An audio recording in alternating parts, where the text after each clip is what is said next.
Hi friends, welcome to my channel SN Trading Tricks. நேற்று ஒரு சில லெவல்லாம் உங்களுக்கு நோட் பண்ணியிருந்தேன். அந்த லெவல்லாம் இன்றைக்கி மார்க்கெட்டில் எப்படி ஒர்க் ஆகிருக்குன்னு பார்க்கலாம். வாங்க வீடியோக்குள்ளே போகலாம். நேற்று என்ன சொல்லியிருந்தேன்னா, நேற்றுடைய க்ளோசிங் ரேஞ்ச் 25,422 அந்த ரேஞ்சுக்கு மேலே மார்க்கெட் ஓப்பன் ஆகி இந்த ஹையை தாண்டி ஒரு கேண்டில் வந்து க்ளோஸ்அப் வச்சுதுன்னா, க்ரீன் கேண்டில் க்ளோஸ்அப் வச்சுதுன்னா நீங்கள் வந்து கால் சைடு டார்கெட் பண்ணுங்கள். பாசிட்டிவாக மார்க்கெட் ஓப்பன் ஆகிற பட்சத்தில் ஃபஸ்ட்டு கேண்டில் வந்து க்ரீன் கேண்டில் க்ளோஸ்அப் வச்சு நேற்றுடைய ஹைக்கு மேலே க்ளோஸ்அப் வைக்கணும். அப்படி வச்சுருந்தோன்னா நீங்கள் வந்து கால் சைடு ட்ராவல் பண்ணலாம் அப்படின்னு சொல்லியிருந்தேன். அப்படி மேலே போகாத பட்சத்தில் மார்க்கெட் வந்து கீழே ஓப்பன் ஆச்சுன்னா இந்த ரேஞ்சுக்கு கீழே, அதாவது இந்த இடம், இந்த ரேஞ்சுக்கு கீழே மார்க்கெட் வந்துச்சுன்னா 25,388க்கு கீழே மார்க்கெட் வந்ததுன்னா உங்களுக்கு வந்து மார்க்கெட் ஃபால் ஆகிறதுக்குள்ள சான்சஸ் இருக்குதுன்னு சொல்லியிருந்தேன். மார்க்கெட் பார்த்திங்கன்னா ஒரு நல்ல கேப் டவுனில் ஓப்பன் ஆகிடுச்சு. கேப் டவுனில் ஓப்பன் ஆனதால் நம்ம இந்த ஏரியாவில் ட்ரேட் எடுத்துருக்க முடியாது, வாய்ப்பே கிடையாது. அதனால் இன்றைக்கி மார்னிங் என்ன பண்ணியிருந்தேன், குரூப்பில் மார்க்கெட் ஓப்பன் ஆகிற ஏரியாவிலேருந்து மார்க்கெட் கால் சைடு போகிறதுக்குள்ளே பாசிபிள் இருக்குன்னு சொல்லியிருந்தேன். இந்த ஏரியாவில் ஓப்பன் ஆச்சு. இந்த ஏரியாவுக்கு கீழே எஸ்எல் போட்டுக்கிட்டு, அதாவது மார்க்கெட் ஓப்பன் ஆகிறதுலேருந்து பார்த்தீங்கன்னா கால் சைடு போகிறதுக்குள்ளே பாசிபிள் இருக்குன்னு சொல்லிட்டு என்ட்ரி இங்கே சொல்லியிருந்தேன்.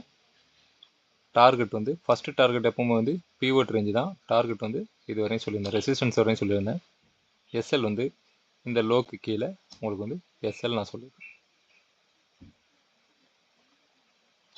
இந்த ஏரியா வந்து எஸ்எல் நான் சொல்லியிருந்தேன். குரூப்பில் வந்து அதெல்லாம் நான் வந்து போட்டிருந்தேன் வாட்ஸ்அப்பில்.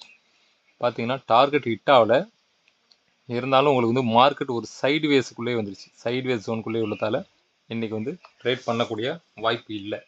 இருந்தாலும் நீங்கள் ஒரு 1:30 மணிக்கு மேலே பார்த்தீங்கன்னா ஒரு நல்ல ஒரு க்ரீன் கேண்டில் ட்ரெண்ட் லைன் சப்போர்ட்டில் நல்லா பார்த்தீங்கன்னா தெரியும். இந்த ட்ரெண்ட் லைன் சப்போர்ட்டு 1 ஹவர் கேண்டிலில் போட்டிருக்கேன். இந்த 1 ஹவர் கேண்டில்னால் பாருங்கள், இது 1 ஹவர் சேட்டாக மாற்றுறேன். 1 ஹவர் சேட்டில் பார்த்தீங்கன்னா ஒரு ட்ரெண்ட் லைனு நேற்று உங்களுக்கு போட்டது தான்.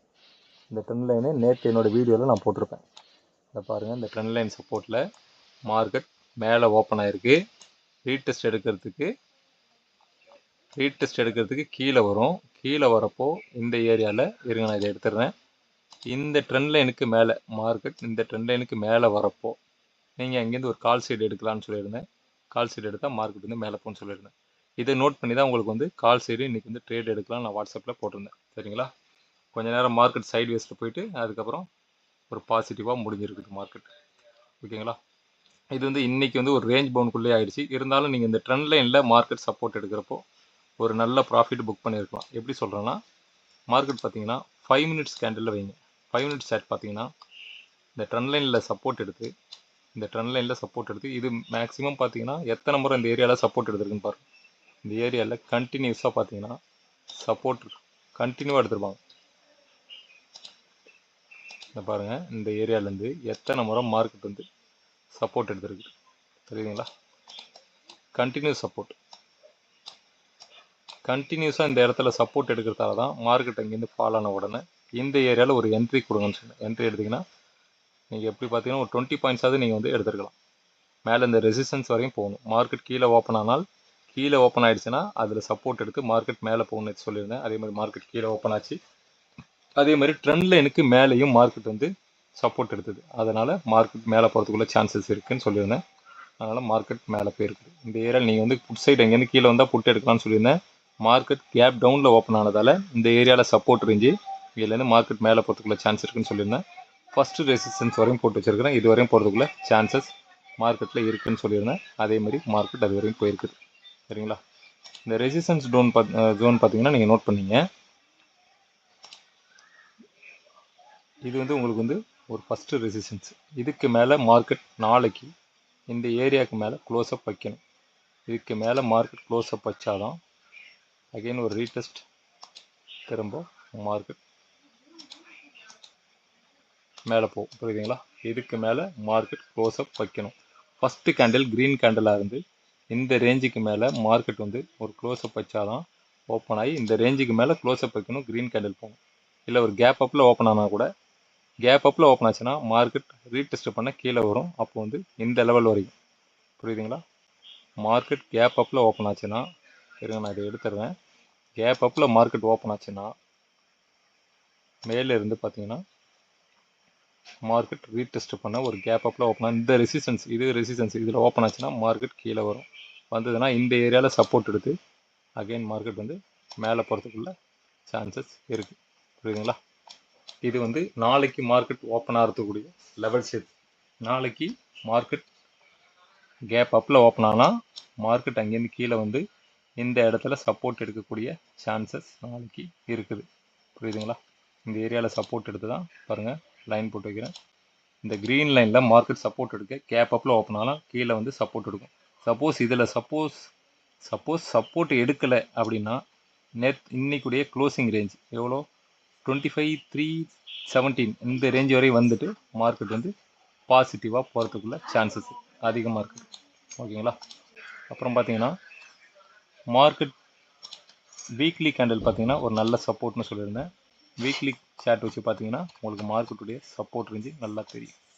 பாருங்கள் வீக்லி கேண்டிலில் மார்க்கெட் வந்து எத்தனை முறை சப்போர்ட் எடுத்துருக்குது. இந்த இடத்துல பாருங்கள் எத்தனை சப்போர்ட் எடுத்துருப்பாங்க பாருங்கள். 1 2 3 அகைன் திரும்பவும் பார்த்தீங்கன்னா இந்த ஏரியாவில் ஒரு முறை பண்ணியிருக்காங்க. திரும்ப இங்கேருந்து சப்போர்ட் எடுத்து மார்க்கெட் மேலே போகிறதுக்குள்ள பாசிபிள் இருக்குது வீக்லியில். அதே பார்த்தீங்கன்னா வீக்லி கேண்டிலில் மார்க்கெட் வீக்லி கேண்டிலில் இந்த வாரம் எங்கே க்ளோஸ் ஆயிருக்குன்னா 25,322 க்ளோஸ் ஆயிருக்கு. 322க்கு மேலே மார்க்கெட் போகும் பட்சத்தில் 322க்கு மேலே மார்க்கெட் போகும் பட்சத்தில் பார்த்தீங்கன்னா அதோடைய வர வாரம் டார்கெட் பார்த்தீங்கன்னா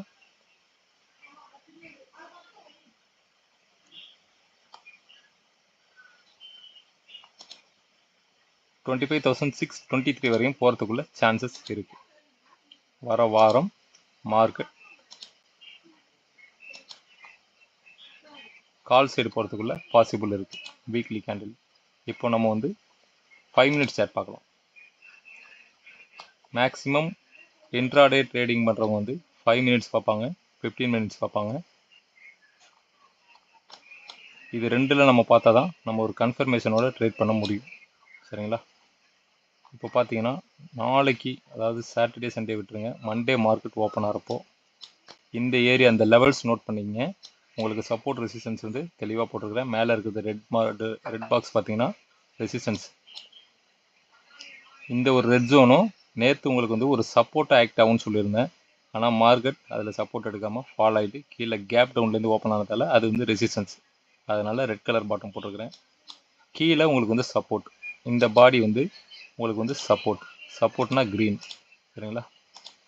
இது வந்து சப்போர்ட், இது வந்து ஒரு ஸ்ட்ராங் சப்போர்ட் ஏரியா. நாளைக்கு மார்க்கெட் மேலேருந்து கீழே விழுந்ததுன்னா ஒரு கேப் டவுனில் ஓப்பன் ஆச்சுன்னா கூட மார்க்கெட் எது வரையும் வரும்னா கேப் டவுனில் மார்க்கெட் இன்னைக்கு க்ளோசிங் ரேஞ்சுக்கு கீழே ஓப்பன் ஆனால் 25,300க்கு கீழே மார்க்கெட் வந்துருச்சுன்னு வைங்க. 25,300க்கு கீழே market first candle close up வச்சுட்டாங்கன்னா இந்த ஏரியா வரையும் வரும்.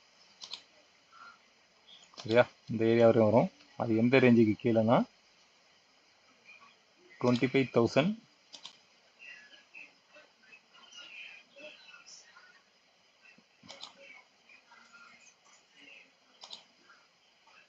இந்த க்ரீன் கலர் பாக்ஸ் போட்டிருக்கோம் பாருங்கள். இதுக்கு கீழே மார்க்கெட் ஒரு கேண்டில் வந்து க்ளோஸ் அப் வைக்கணும்.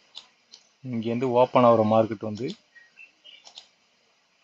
இந்த ரெட் விக்கு இருக்குது பாருங்கள். இந்த விக்குக்கு கீழே ரெட் கேண்டில் க்ளோஸ் அப் வச்சு ஒரு கேண்டில் க்ளோஸ் அப் வச்சிடுச்சுன்னா மார்க்கெட் வந்து இந்த ஏரியாவுக்கு சப்போர்ட் எடுக்க வரும். சப்போர்ட் எடுத்தோன்னா இந்த ஏரியாலேருந்து சப்போர்ட் எடுத்துட்டு ரிஜெக்ஷன் வைக்குதான்னு பாருங்கள். ஒரு க்ரீன் கேண்டில் சப்போர்ட் எடுக்குதான்னு பாருங்கள். எடுத்ததுன்னா அடுத்த செகண்டில் நீங்கள் வந்து பை என்ட்ரி எடுக்கலாம். டார்கெட் ஃபஸ்ட்டு டார்கெட் உங்களுக்கு வந்து இதுவாக இருக்கும். நான் போடுற அந்த பாக்ஸ் தான் வந்து ஃபஸ்ட்டு டார்கெட்டாக இருக்கும். இந்த பாக்ஸுக்கு கீழே மார்க்கெட் ஓப்பன் ஆச்சுன்னா, புரியுதா? இந்த பாக்ஸுக்கு கீழே மார்க்கெட் ஓப்பன் ஆனால் புட் சைடு நீங்கள் போகலாம். புட் சைடு மார்க்கெட் வந்துட்டு இதிலேருந்து சப்போர்ட், இது நல்ல ஒரு ஸ்ட்ராங் சப்போர்ட்டு. இந்த ஏரியாவிலேருந்து மார்க்கெட் ரிவேர்ஸ் ஆச்சுன்னா இது உங்களுக்கு இந்த ஜோன், இந்த க்ரீன் மார்க்கு ரெசிஸ்டன்ஸாக மாறிடும். சரிங்களா? இந்த க்ரீன் மார்க்கு ரெசிஸ்டன்ஸ் ஆகிடும். நான் இப்போ க்ரீன்லேயே வைக்கிறேன். ஏன்னா மார்க்கெட் நாளைக்கு கேப் டவுனா இல்லை இன்றைக்கி க்ளோசிங் ரேஞ்சிலேருந்து மண்டே ஓப்பன் ஆகுதான்னு தெரியல. அதை பொறுத்து தான். சரிங்களா? இன்றைக்கி க்ளோசிங்க்கு மேலே மார்க்கெட் ஓப்பன் ஆனால் இந்த ரெசிஸ்டன்ஸ் ஜோனுக்கு மேலே போகணும். மேலே போனால் மட்டும்தான் ரீடெஸ்ட் பண்ணிவிட்டு மேலே போவாங்க. ரீடெஸ்ட் பண்ணிவிட்டு மேலே போகுது, இந்த டைரெக்ஷன் தான் ரீடெஸ்ட் பண்ணி மேலே போவாங்க. ஃபஸ்ட்டு டார்கெட் வந்து இதுதான். மார்க்கெட் இன்றைக்கோட க்ளோசிங் ரேஞ்சிலே ஓப்பன் ஆனால் மார்க்கெட் பாசிட்டிவாக மூவ்மெண்ட் ஆச்சுன்னா ஃபஸ்ட்டு க்ரீன் கேண்டில் க்ளோஸ்அப் வைக்கணும். க்ளோஸ்அப் வச்சுட்டு இந்த ரெசிஸ்டன்ஸ் வரையும் போகும். ஃபஸ்ட்டு டார்கெட் அதான். செகண்ட் டார்கெட் பார்த்தீங்கன்னா செகண்ட் டார்கெட்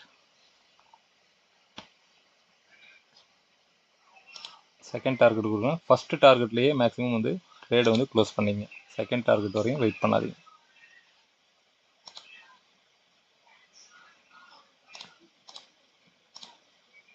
செகண்ட் டார்கெட் பார்த்தீங்கன்னா 25,492. அதுக்கப்புறம் அதையும் தாண்டும் பட்சத்தில் 550 ஒரு டார்கெட். 550க்கு மேலே 623 ஒரு டார்கெட். இது வரையும் டார்கெட் லெவல்ஸ் இருக்குது. மண்டே ஒரு நல்ல பாசிட்டிவில் மார்க்கெட் ஓப்பன் ஆனால் நல்ல ஒரு கால் சைடு போகிறதுக்குள்ள சான்சஸ் இருக்குது.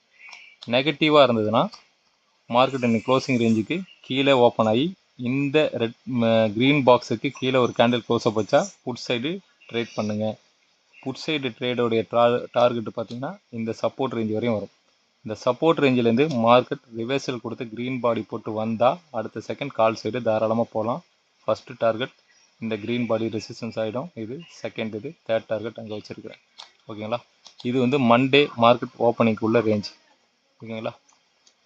சண்டே அன்னைக்கு ஒரு முக்கியமான ஒரு வீடியோ ஒன்று போடுறேன். பிகினர்ஸ்க்காக உள்ள வீடியோ. அது சண்டே அன்னைக்கு நான் போடுறேன். ஓகேங்களா? நாளைக்கு அது எப்படி என்னன்னு நான் உங்களுக்கு சொல்கிறேன். ஓகே ஃப்ரெண்ட்ஸ், பாய். வேறு ஏதாவது உங்களுக்கு டவுட் இருந்ததுன்னா கமெண்ட் செக்ஷனில் கமெண்ட் பண்ணுங்கள், சொல்கிறேன். பாய்.